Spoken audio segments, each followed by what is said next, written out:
que les quiero ministrar en esta mañana, porque el Señor lo ha hecho primeramente conmigo, es el tema de la oración. Amén. Dígale a su hermano, es la oración. Amén. Un tema vital para nuestras vidas.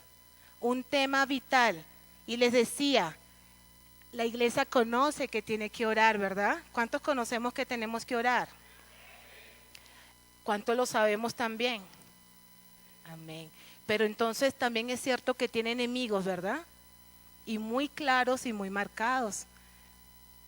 A veces el afán, no hay tiempo para orar, porque si no llego tarde al trabajo.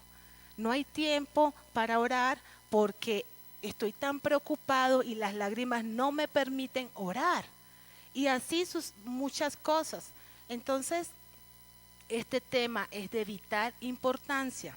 Ahora, hay preguntas que tal vez muchos de nosotros nos hacemos, tales como, ¿es realmente necesaria la oración? Ahora, ¿no es Dios soberano? Aleluya, ¿qué es soberano? O sea, que Dios hace lo que Él quiere. Amén. Eso es la soberanía de Dios. Amén. Que Dios hace lo que Él quiere. Entonces, si Dios es soberano, ¿necesitará de nuestras oraciones? ¿Necesita de nuestras oraciones? ¿Por qué Dios pide que oremos? Muchas personas dicen, porque es que orar es comunicarnos con Dios, para buscarlo, muy bien. ¿Por qué? Para tener intimidad con Dios, para desatar las bendiciones. Amén. Ok. Entonces, si Dios es soberano y hace como Él quiere, entonces también les hago otra pregunta. ¿Por qué nuestro Dios todopoderoso necesita de nuestras oraciones? Si Él hace como Él quiere, ¿por qué necesita de nuestras oraciones? ¿No puede hacer lo que Él quiere sin nosotros? ¿Sí puede Dios hacer lo que Él quiere sin nosotros? Amén, ¿cierto? Dios es soberano, Él hace lo que Él quiere con nosotros o sin nosotros, pero Dios nos demanda a que oremos. Y hay una razón tan vital, tan importante, que tú y yo tenemos que desempolvar porque la conocemos, la sabemos. Pero el enemigo ha velado este tipo de cosas o este tema para la iglesia de Jesucristo, porque sabe que Él sabe por qué lo hace. Ahora, ¿pueden mis oraciones realmente cambiar las cosas? Si Dios es soberano, ¿mi oración puede cambiar las cosas? ¿Realmente necesita Dios de mi oración o simplemente Dios quiere que yo ore? Dios quiere que oremos. Bueno, miren, para entender el propósito de la oración, debemos entender cómo Dios lleva a cabo su voluntad en todo el universo. Y vamos a comenzar diciendo que en el principio, en la creación, ¿cierto? Dios, según Génesis, vamos a Génesis 1:26, Dios le dio el dominio de la tierra al hombre. ¿Ok? El hombre no es dueño, o en ese entonces no era dueño de la tierra, pero Dios le dio el dominio para gobernarla, ¿verdad? Dice Génesis 1:26, ¿estamos ahí, iglesia?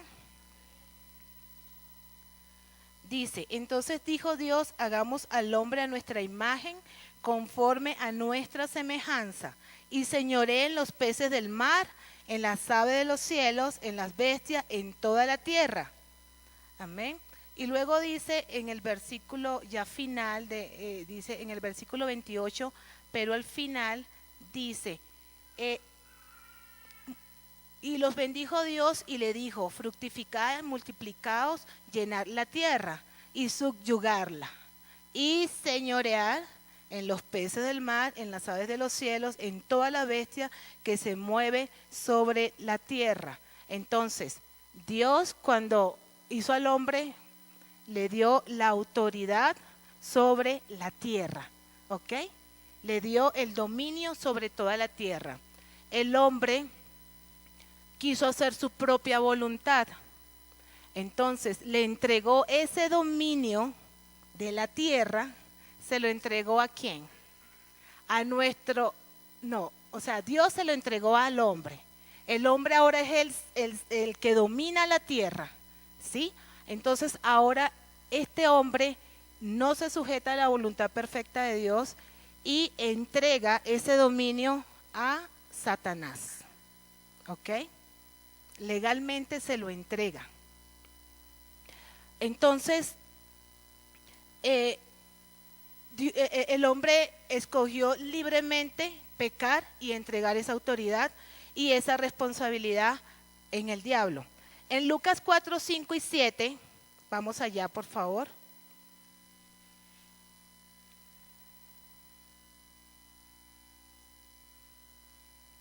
Lucas capítulo 4, versículos 5 al 7. ¿Estamos allí? Dice la palabra, y le llevó el diablo a un alto monte y le mostró un momento sobre los reinos de la tierra. Esto lo está haciendo con Jesús.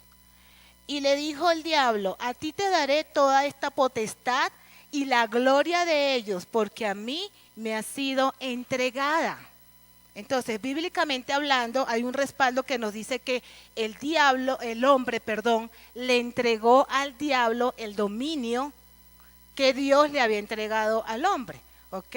Entonces, también vemos cómo Jesús reconoce que el diablo tiene el dominio sobre la tierra, y lo vemos en Juan 8, del 16 en adelante.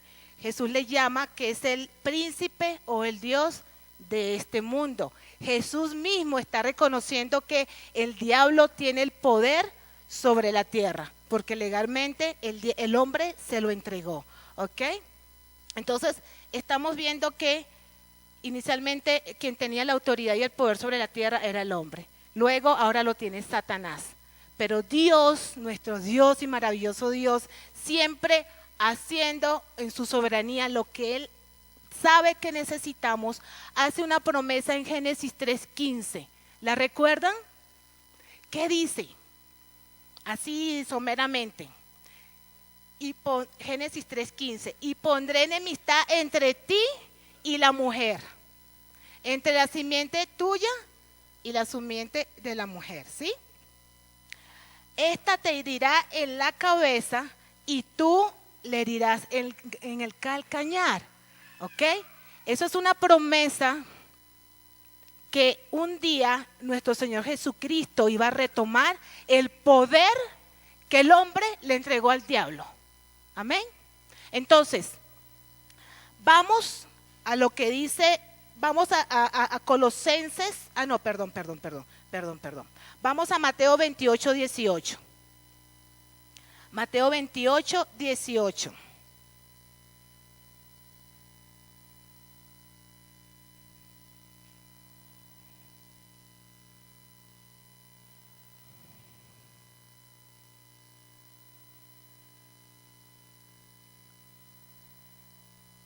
Ahora entonces hay una promesa dada por Dios.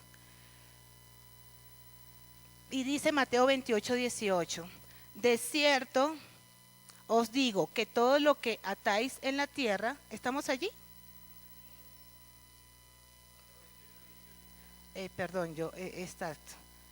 Estoy un poquito atrasada. 28, 18. Ok, ahora sí. Dice la palabra, y Jesús se acercó y les habló diciendo, toda potestad me es dada en el cielo y en la tierra. Por tanto, id y haced discípulos. Jesucristo en la cruz del Calvario toma la autoridad que el enemigo le quitó. Entonces, ahora Jesús dice, toda autoridad me es dada en la tierra, en los cielos y en la tierra. Y le dice a su discípulo, id y predicar. O sea, les está entregando la autoridad. Entonces, hago una pregunta. ¿Quién tiene en este momento, quién tiene la autoridad delegada por Jesús? La iglesia. La iglesia. ¿Se dan cuenta cómo es una lucha? Pareciera que fuera esos juegos de Nintendo, de Wii. Es una lucha. Dios le da la autoridad al hombre, el hombre se le da al enemigo. Y viene Dios nuevamente y se convierte, se hace hombre y le arrebata al enemigo la autoridad. Y se la da a la iglesia de Jesucristo, que eres tú y soy yo. Es la autoridad que tiene Cristo en nosotros, amén. O la autoridad que tenemos nosotros en Cristo. Esa autoridad ahora la tiene la iglesia. La iglesia. Ahora vamos a ver una cosa. Colosenses 2, 14 y 15.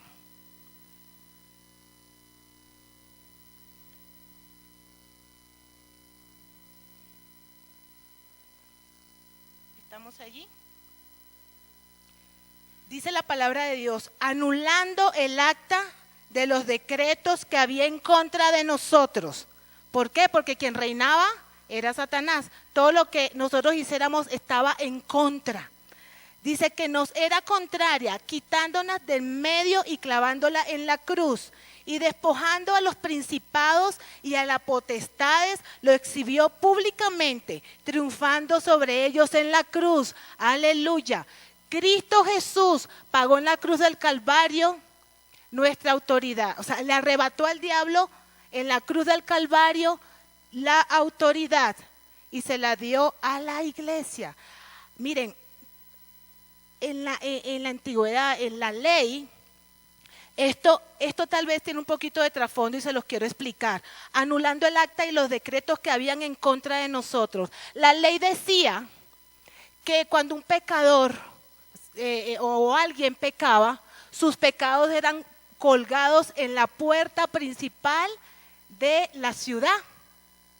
Por eso es que todo el mundo sabía que la mujer era pecadora, ¿cierto? Le decían a Jesús, si este fuera profeta, supiera que esta mujer es tremenda, ¿sí?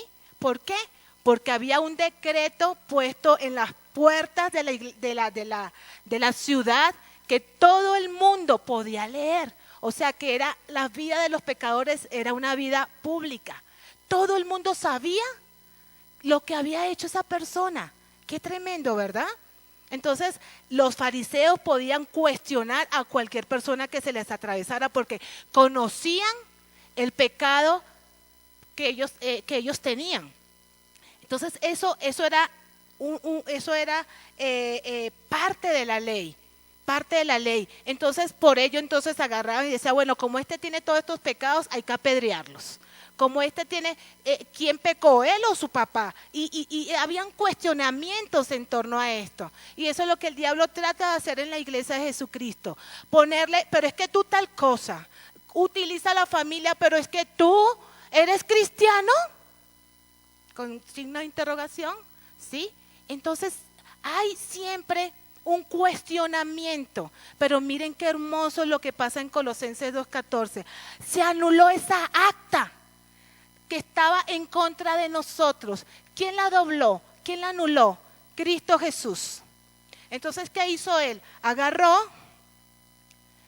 si esto estaba en la ciudad, hizo esto, la dobló, ¿sí?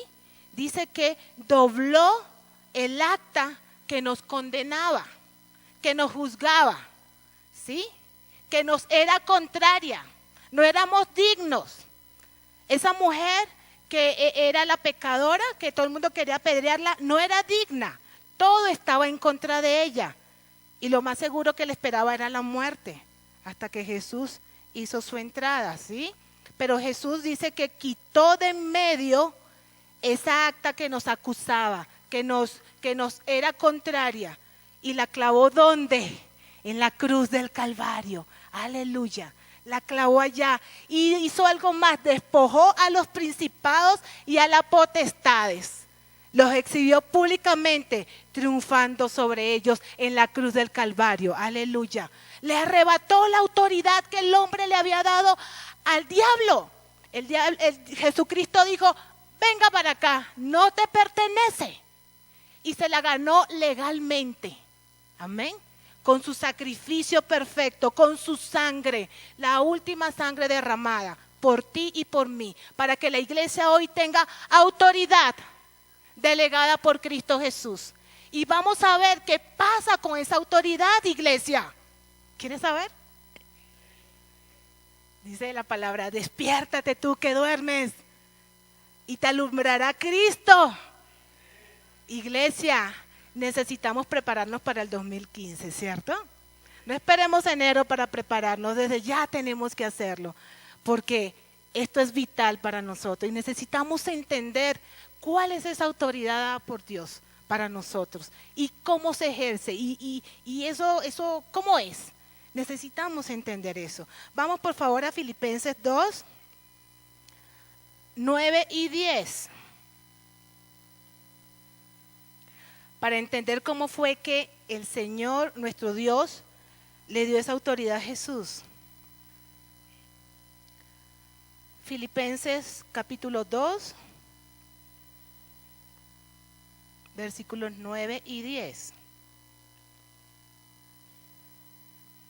Dice, por lo cual Dios también le exaltó hasta lo sumo y le dio un nombre que sobre todo nombre, para que en el nombre de Jesús toda rodilla se doble, o se doble toda rodilla, de lo que está en los cielos, en la tierra y debajo de la tierra. Aleluya. Dios le dio autoridad sobre todas las cosas a Cristo Jesús. Lo exaltó sobre la tierra y lo que está debajo de la tierra. Y sobre todo en este mundo Jesús tuvo la autoridad. Amén. Ahora, esa autoridad, como les dije, se la delegó a la iglesia. Ahora la iglesia tiene las llaves del reino de los cielos. Tiene la llave de los cielos. ¿Para qué? Como orábamos hace un momento, para atar aquí en la tierra y atar allá en el cielo. Para desatar aquí en la tierra y para desatar allá en el cielo. Aleluya. Esa es la autoridad que tenemos. La iglesia tiene la autoridad delegada por Cristo. Ahora, ¿por qué orar? Decíamos en esas preguntas, ¿por qué orar?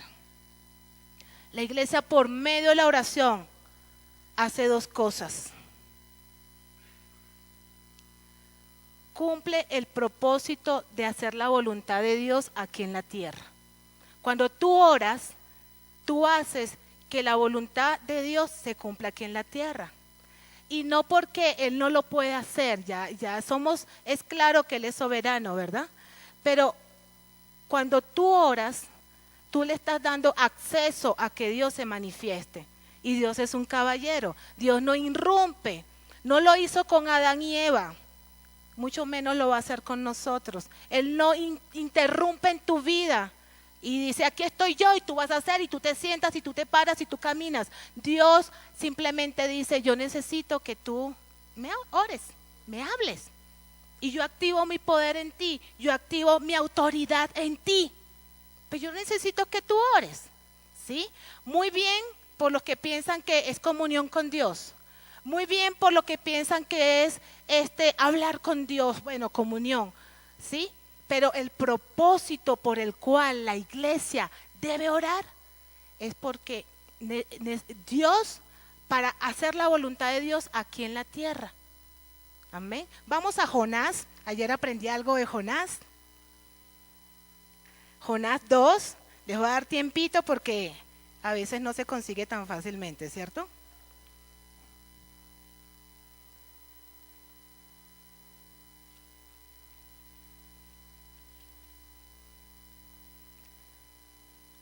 Aleluya.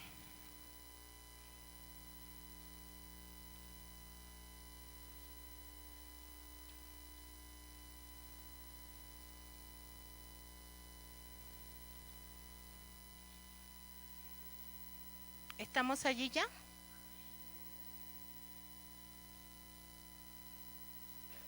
Bueno, Jonás capítulo 2 y vamos a leer del 1 al 7 y luego vamos a leer el 10.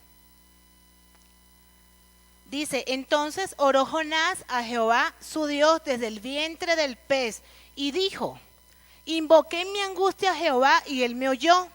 Desde el seno del Seol clamé y mi voz oíste. Me echaste a lo profundo en medio de los mares y me rodeó la corriente. Todas tus ondas y tus olas pasaron sobre mí. Entonces dije, desechado soy de delante de tus ojos, mas aún veré tu santo templo. Las aguas me rodearon hasta el alma. Rodéeme el abismo. El alga se enredó en mi cabeza. Descendí a los cimientos de los montes. La tierra echó sus cerrojos sobre mí para siempre. Mas tú sacaste mi vida de la sepultura, oh Jehová Dios mío. Cuando mi alma desfallecía en mí, me acordé de Jehová y mi oración llegó hasta ti en tu santo templo. Aleluya. Dice el 10, y mandó Jehová al pez y vomitó a Jonás en tierra. Aleluya. Pregunta, iglesia, ¿no podía Dios, sin que Jonás orara, hacer que el pez vomitara y saliera Jonás? Sí, ¿verdad? Es más, yo creo que era el anhelo de Dios, sacar a Jonás de ahí, porque Jonás estaba terriblemente lleno de algas, terriblemente a punto de ahogarse. Dios quería sacarlo de ahí porque Dios no se complace cuando sus hijos se afectan o están pasando situaciones o necesidades. El primero que está interesado en sacar de la situación es Dios. Entonces aquí exactamente Dios pudo haber hecho que el gran pez vomitara a Jonás. Pero ¿qué esperó Dios? Que Jonás orara. ¿Por qué? Porque Jonás activó la voluntad de Dios. Movió la mano de Dios y Dios hizo. Aleluya. Entonces el propósito de la iglesia por la cual debe orar es para precisamente que la voluntad de Dios se cumpla aquí en la tierra. Amén.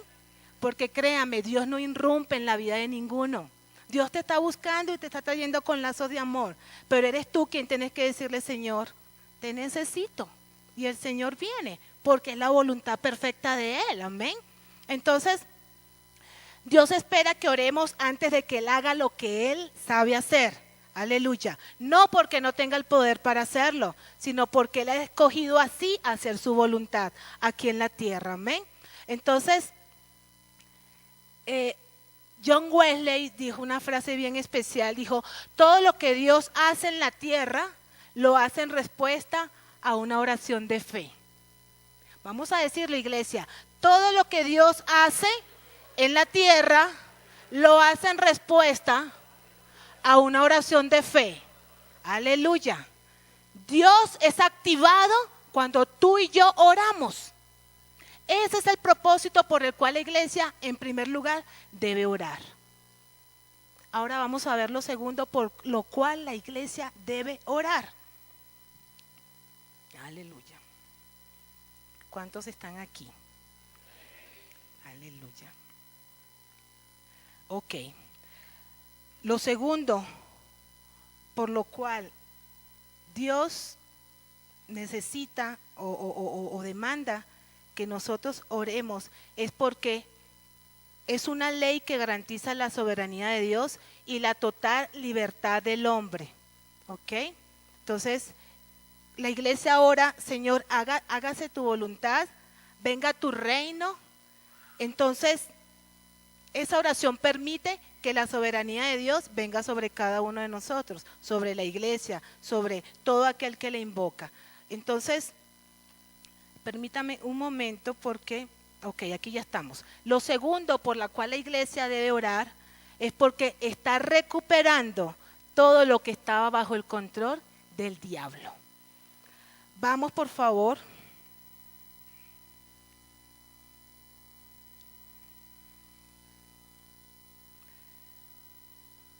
Vamos por favor a Lucas 1 al 8. Lucas 10, versículos 1 al 8. ¿Estamos bendecidos? Yo también, y muy bendecida, gracias al Señor, porque Dios es bueno, porque Dios nos habla. Nosotros tenemos que decir sí, Señor, amén, y hacer. Lucas 1 al 8. 10, perdónenme, Lucas 10, me encanta que ustedes me corrijan porque están recibiendo. Ok. Versículo 1. Después de estas cosas, ¿estamos allí? Designó el Señor también a otros 70, a quienes envió de dos en dos delante de él a toda la ciudad y lugar donde él había de ir. Y les decía, aquí esto a donde quiero llegar, y les decía, versículo 2, la mies es mucha, la mies a la verdad es mucha, ¿pero qué? Mas los obreros son pocos. Por tanto, rogad al Señor de la mies que envíe obreros a la mies. Amén. Entonces, Mateo 10:1, vamos a Mateo 10:1, más atrás. En ese pasaje que acabamos de leer, estamos hablando de que hay muchas personas, pero que pocos son los obreros. Pero el Señor dice, oren al Dios de la mies para que traiga más obreros. ¿Cómo es importante la oración en nuestras vidas? Es muy importante, es vital, pero la iglesia, como les digo, necesita ponerla por obra. Ok, Mateo 10:1. Entonces, llamando a sus 12 discípulos, les dio autoridad sobre los espíritus inmundos, para que los echase fuera y para sanar toda enfermedad y toda dolencia. Vamos, iglesia, a leerlos todos a la vez, al tiempo. Entonces, llamando a sus 12 discípulos, le dio autoridad sobre los espíritus inmundos, para que fuese echado fuera y para sanar toda enfermedad y toda dolencia. Aleluya. Eso es por lo segundo por lo cual Dios quiere que la iglesia de Jesucristo ora, para echar fuera demonios, para sanar toda dolencia. Amén. Para eso Dios necesita que tú y yo oremos, para desatar o deshacer las obras de las tinieblas aquí en la tierra. Porque aunque el diablo no es Señor nuestro, porque el Señor nuestro es Jesucristo, sí es Señor de un mundo que se está perdiendo. Y a ellos hemos sido llamados nosotros. Amén. Entonces, es necesario entender que la iglesia, por medio de la oración, está recuperando todo lo que está bajo el control del diablo. Entonces, dos motivos por los cuales la iglesia de Jesucristo ora.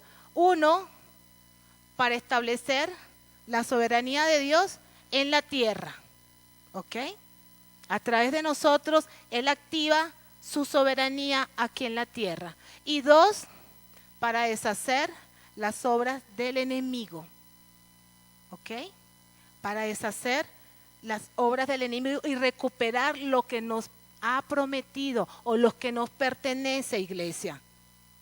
Pero el enemigo ha velado esta verdad y es una verdad absoluta, es una ley. La oración es una ley que establece la soberanía de Dios y le da libertad al hombre. Amén. Cuando la iglesia de Jesucristo ora, es una iglesia libre. El diablo no se le puede acercar.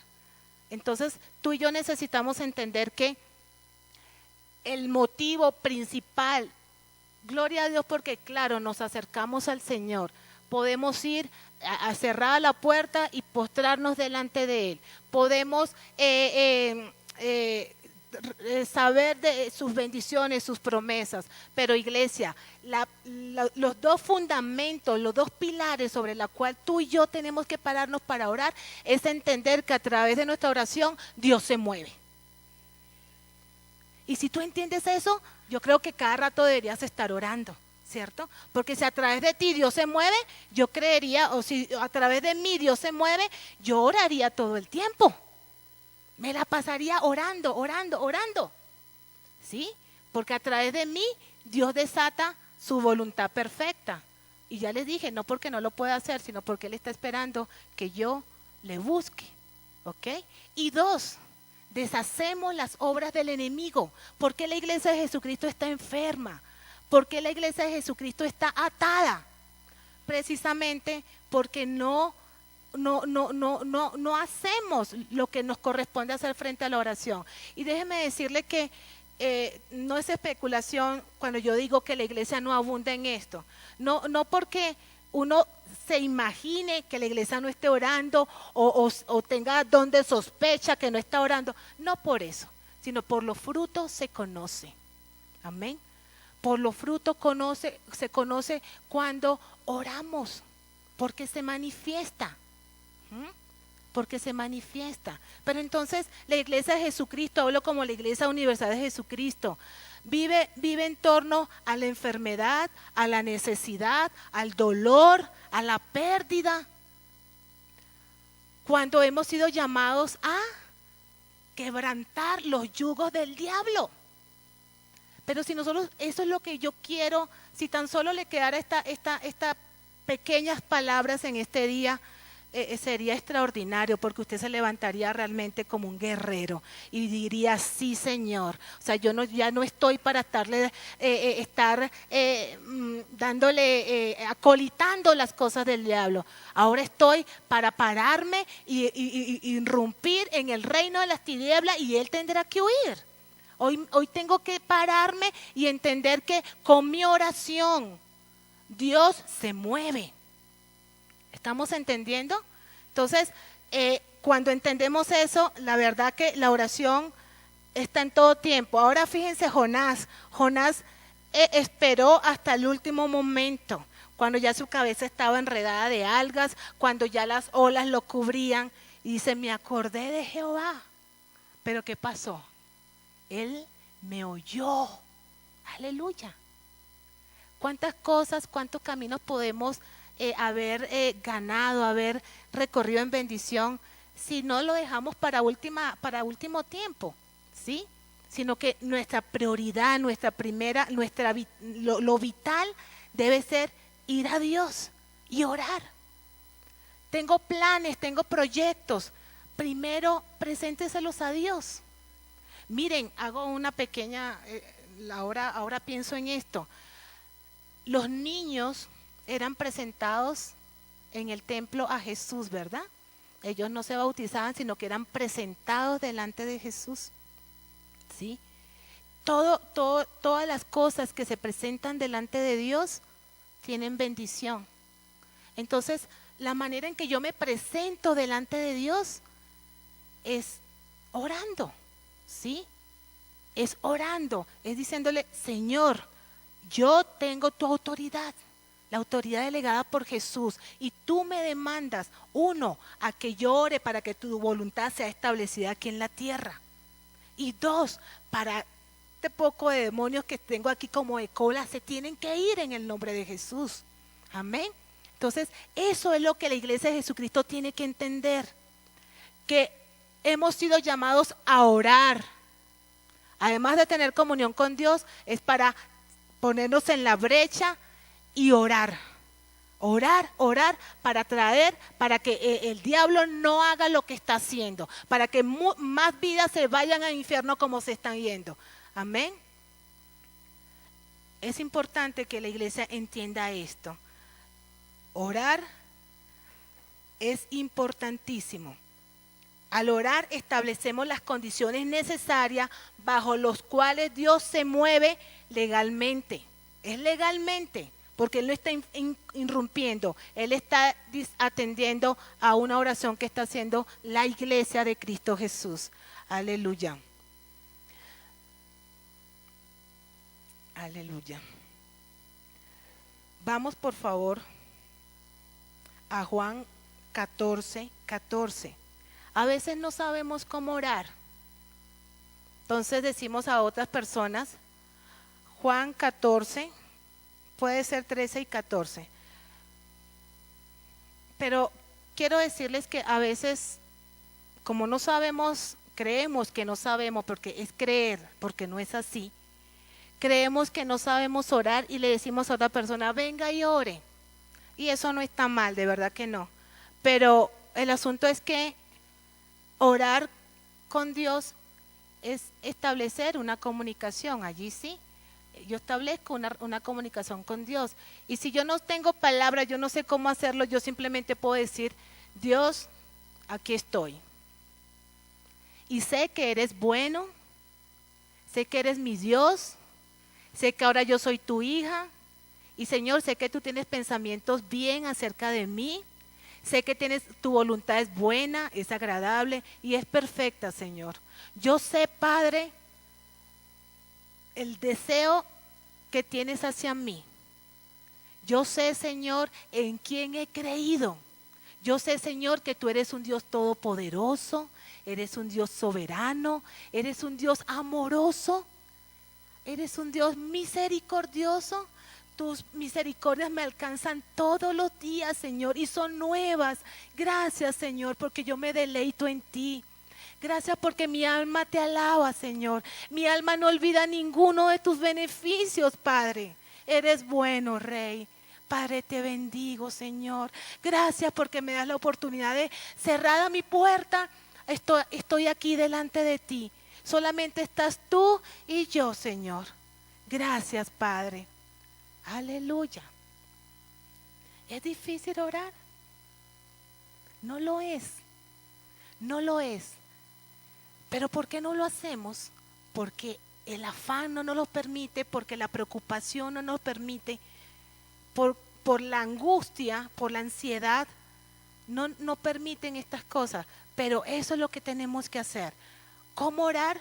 Simplemente disponer el corazón para hacerlo. Me gusta mucho orar junto con mi esposo, me gusta orar mucho con mi esposo y lo hacemos a las 3 de la mañana. Y uno dice, wow, nos acostamos a las 11 para levantarnos a las 3 hasta las 4 y otra vez dormir otro ratico para levantarnos a las 5. Es difícil, pero no hay, bueno, en nuestra experiencia no hay lugar más especial que orar en ese tiempo. Yo digo, el diablo todavía no se ha levantado, porque no suena ni el teléfono, ni los muchachitos, no hay nada que interrumpa. Entonces, es un tiempo en que uno puede tomarlo y es un deleite hacerlo. Entonces, ¿cómo orar? Según Juan 14, 13 y 14. ¿Qué dice? ¿Qué dice, iglesia? En mi nombre yo lo haré.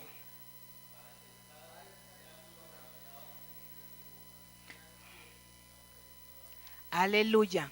Entonces, ¿cómo pedimos? En el nombre de Jesús. Amén. En ningún otro nombre. Es el nombre de Jesús. Porque recuerden que Él fue el que dobló el acta que nos tenía condenado, de los decretos que nos tenía condenado. Entonces, si Él lo hizo, en Él hay que orar. Amén. Entonces, ¿qué otra forma puede la iglesia orar? De manera audible. Dígale a su vecino, debemos orar de manera audible. En una oportunidad, siempre cuando vamos en el carro, nos gusta orar con los niños. Y venía una tía de Venezuela, estaba con nosotros, y bueno, le tocó el turno a ella. Bueno, mire, ella ora. Dijo, no, yo oro desde adentro. Y entonces todos nos quedamos así, porque no estamos acostumbrados a orar desde adentro. Hay que orar con voz audible. Vamos a ver lo que dice el Salmo 5, 1 al 3. Y sé que la iglesia, hay miembros en la iglesia que oran hacia adentro. No, y yo estoy orando. No, pero no es la manera como a la manera de Dios. A la manera de Dios dice en Salmo 5, 1 al 3, ¿qué dice?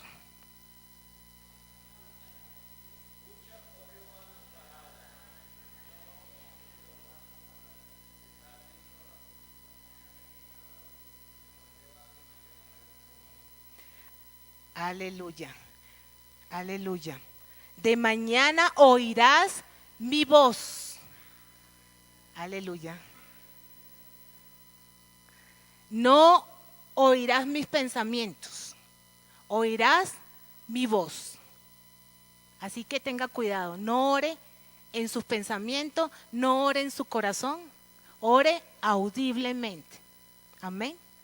Ore que usted entienda lo que está diciendo el Señor. O es que en un mensaje hay un receptor y hay un emisor, ¿verdad? Un emisor, receptor.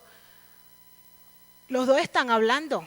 Entonces, no espere que yo esté hablando en mi mente y que por ejemplo, el pastor Luis Carlos me esté entendiendo. Eso es ilógico. Entonces, ¿por qué no aplicamos la misma lógica de lo natural al Señor?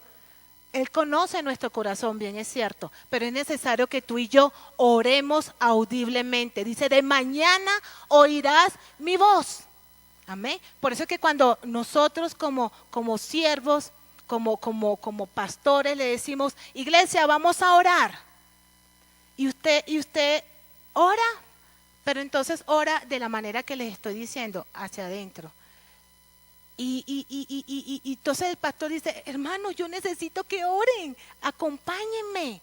No quiero sentir que estoy solo, porque bíblicamente hablando es de manera audible. Yo oro para que mis oídos oigan, yo oro para que mi entendimiento lo entienda, valga la redundancia. Yo oro para eso. Cuando yo oro en mi corazón o por allá adentro, yo termino pensando en los frijoles que se me van a quemar.